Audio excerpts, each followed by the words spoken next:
In the fifth stanza of the Dhamma Pada, the Buddha states that the main advice of all the Buddhas, both before and after him, including himself, is cleansing and clearing the mind. The Buddha's words in Pali are Sacitta Pariyodapanam Etang Buddhana Sasana. Sacitta means one's own mind. The main advice, Anusasana, direction, the advice, is Pariyodapana, cleansing and clearing. We have to clean the mind because it gets constantly polluted. The mind gets polluted not only by bad thoughts, but also by good thoughts. The pollution of mind by bad thought is inevitable and clear and can be understood. But the pollution of our mind by good thoughts is very subtle. We get attached to our good thoughts. We like our good thoughts. We think of good things because we enjoy thinking of good things. It gives us pleasure to be good in mind, to be good in thinking, to be good-natured. That means there is a desire to be good. According to Buddha's teaching, the root cause of all our sorrows is nothing but our desire. In his first sermon, Buddha referred to the basic desire in our mind, the original desire in our mind, hidden in our mind, in our subconscious mind, as tanha. The word tanha in Pali comes from the Sanskrit word known as trishna. The original meaning of the Sanskrit word trishna is thirst. But in this context, Buddha used the word tanha derived from trishna to denote the mental thirst. Our mind, both the conscious and the unconscious mind, is ever thirsty for pleasure and ever thirsty for dispelling pain, to get rid of pain. The desire for pleasure is a positive desire. The desire to get rid of pain is also a desire, but it is a negative desire. Both the positive and the negative desire originates unconsciously due to our genetic engineering and due to our mental tendencies that we have inherited from our past lives and also from the past of the present life.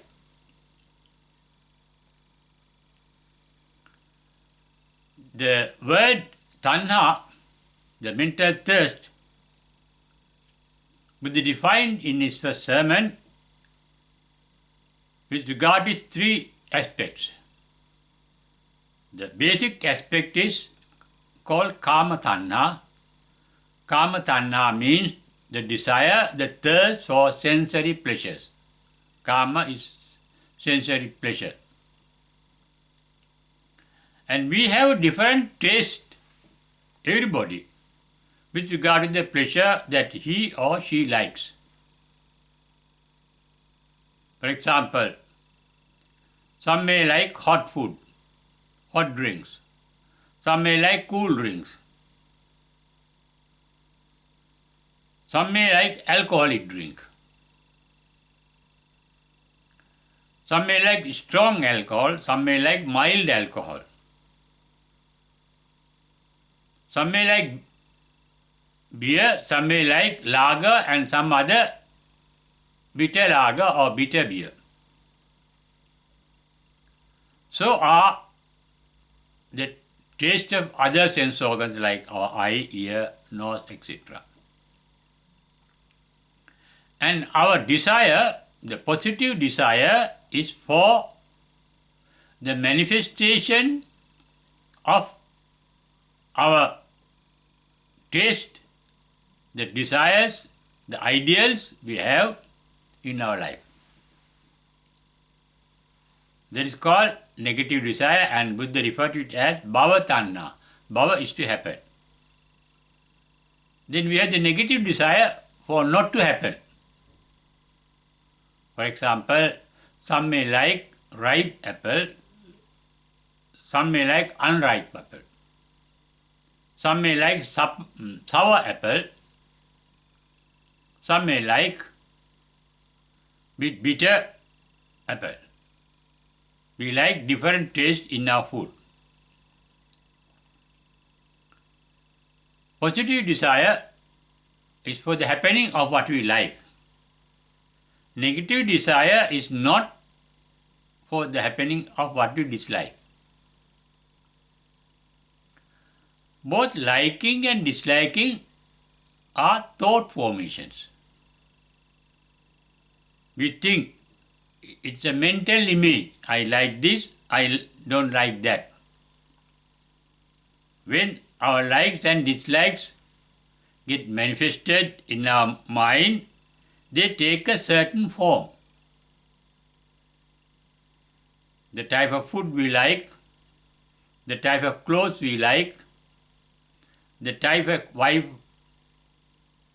girlfriend, boyfriend or husband that we like, we have different images in our mind, formed in our mind. Those images come from our subconsciousness. They are hidden, they are called nivarana. We have our ideals of what we like, and they are called kama chanda in our subconscious. We have our dislikes, the type of things that we dislike in our subconscious, and they are called vyapada nivarana.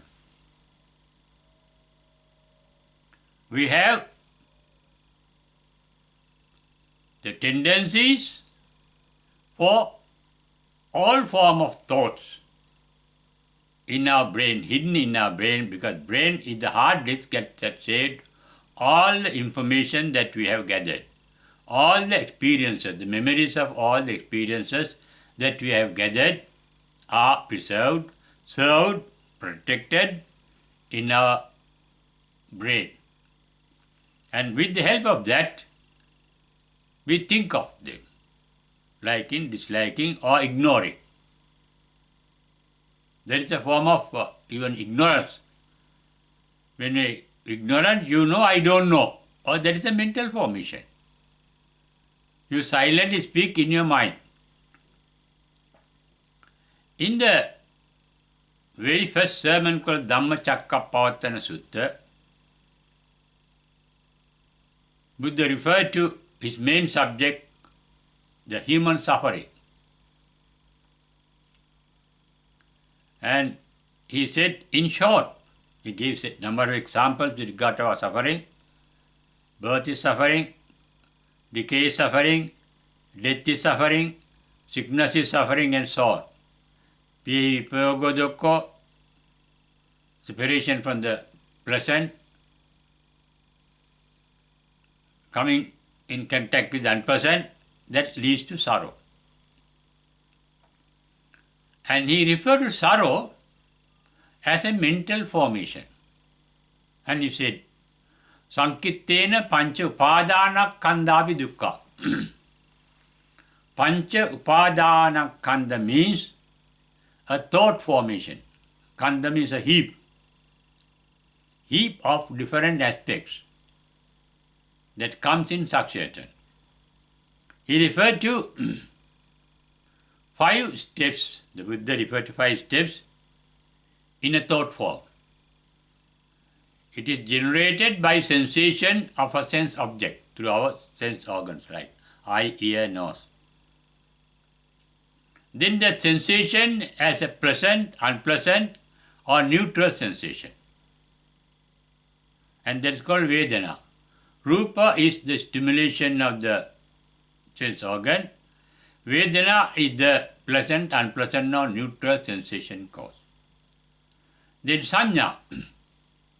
Sanya, it means the sense organ send a signal to the mind that there's a sensation in the sense organ. Then the mind comes in contact with our brain that has saved information with regard to our sensation. And with regard to past memories, we start thinking. And then thinking, formation of a thought is called sankhara.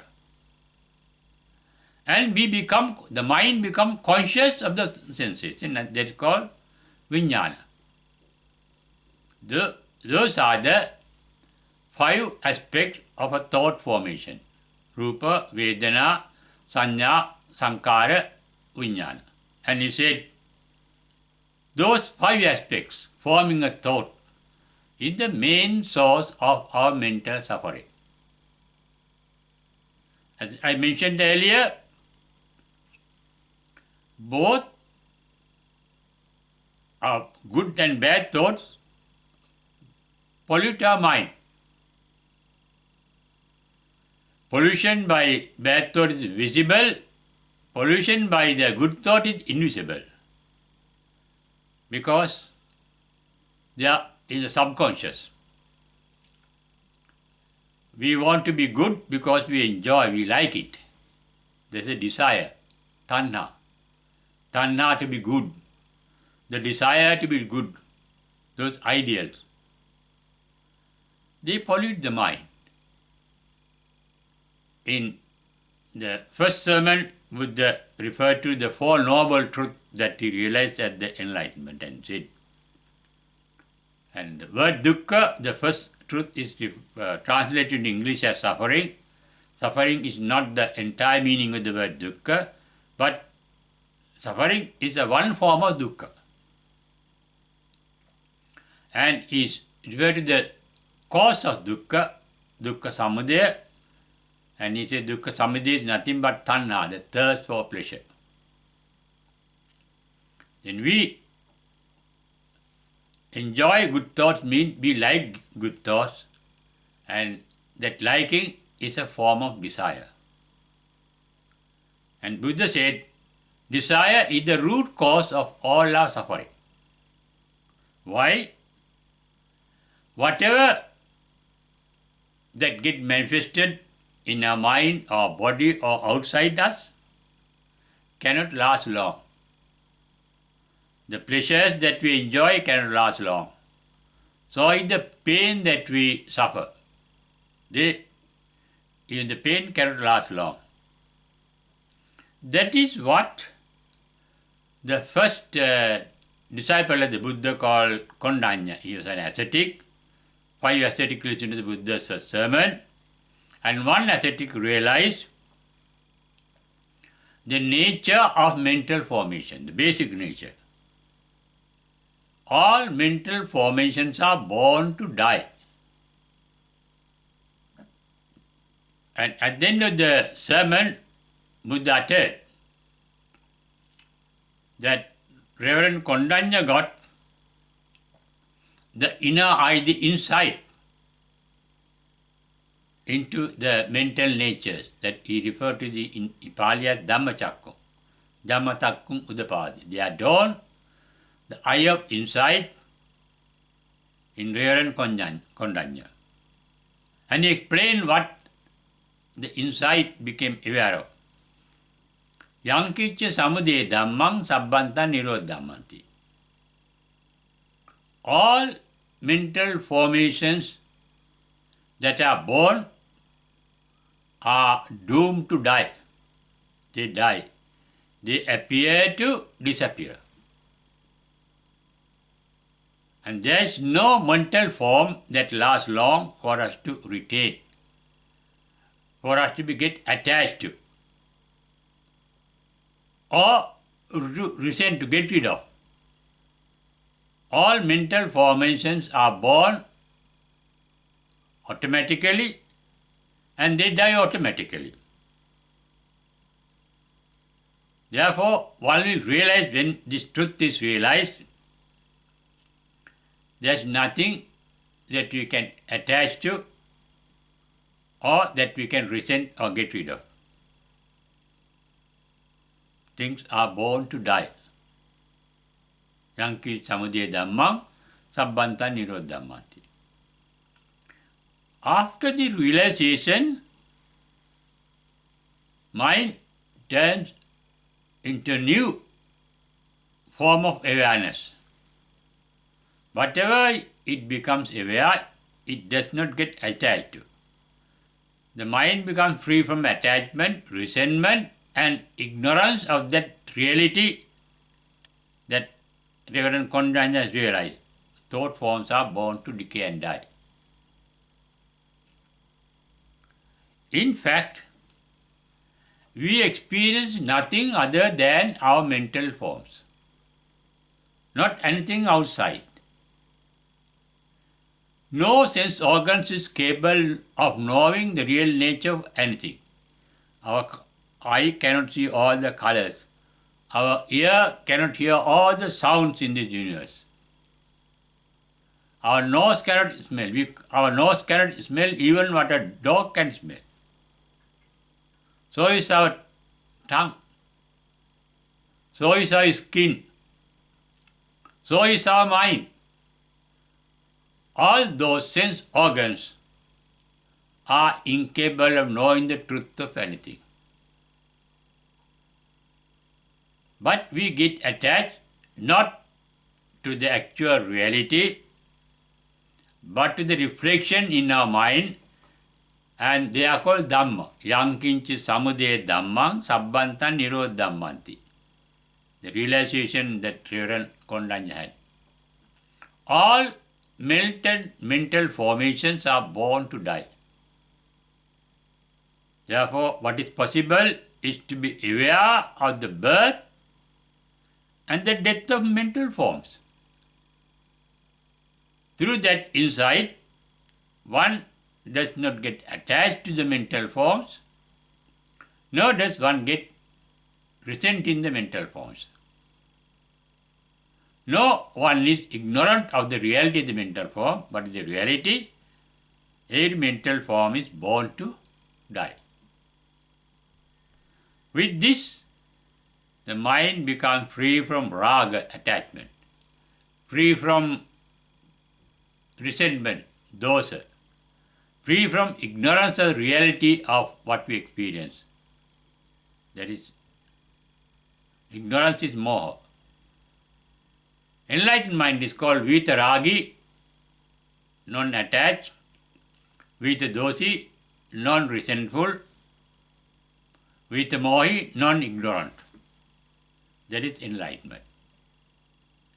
And with that happens, what happens with that is, no thoughts are getting formed.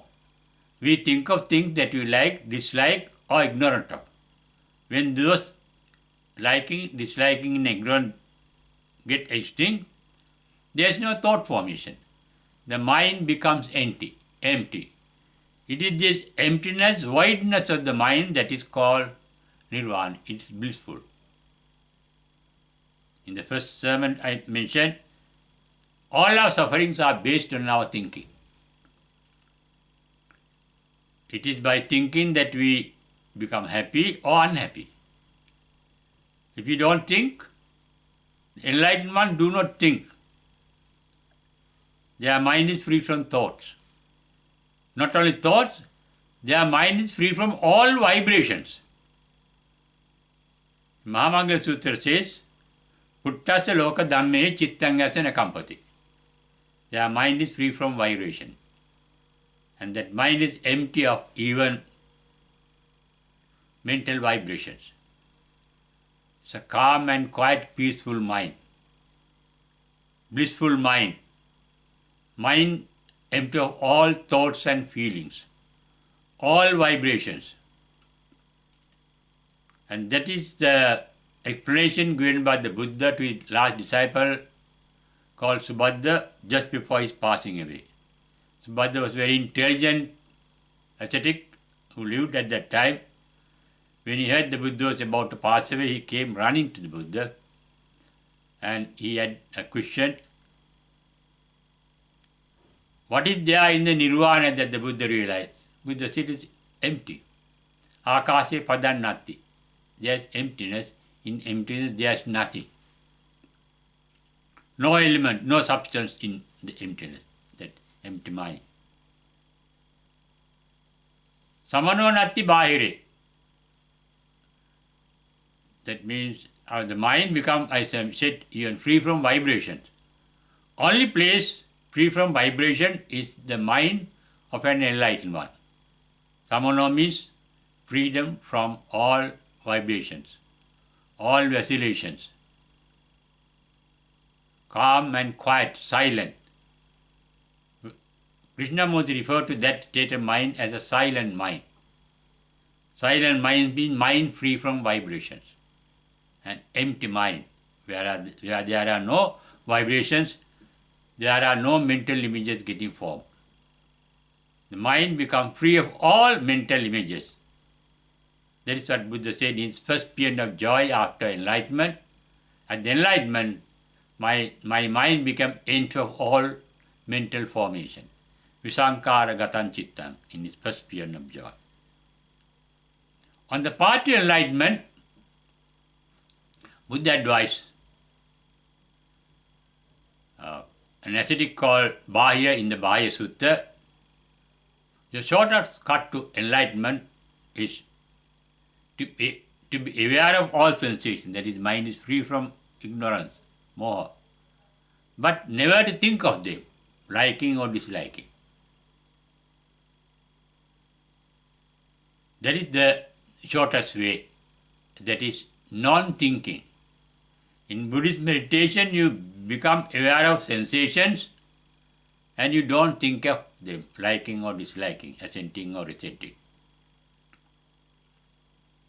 And such a mind is peaceful. And with that we get the training to be enlightened and achieve an empty mind free of thinking and free of feeling. That is, means free of all mental formations, free of all mental vibrations. And that is the ultimate bliss that one can realize, but it is wrong to say one can realize. There is nobody realize, because there is no self at that. Self is formed by our mental forms. Our self is a mental creation, mental formation, mental image. All images disappear at the enlightenment, and therefore there is nobody, no one to experience it. Only there is the emptiness, that is the ultimate reality in us as well as outside us.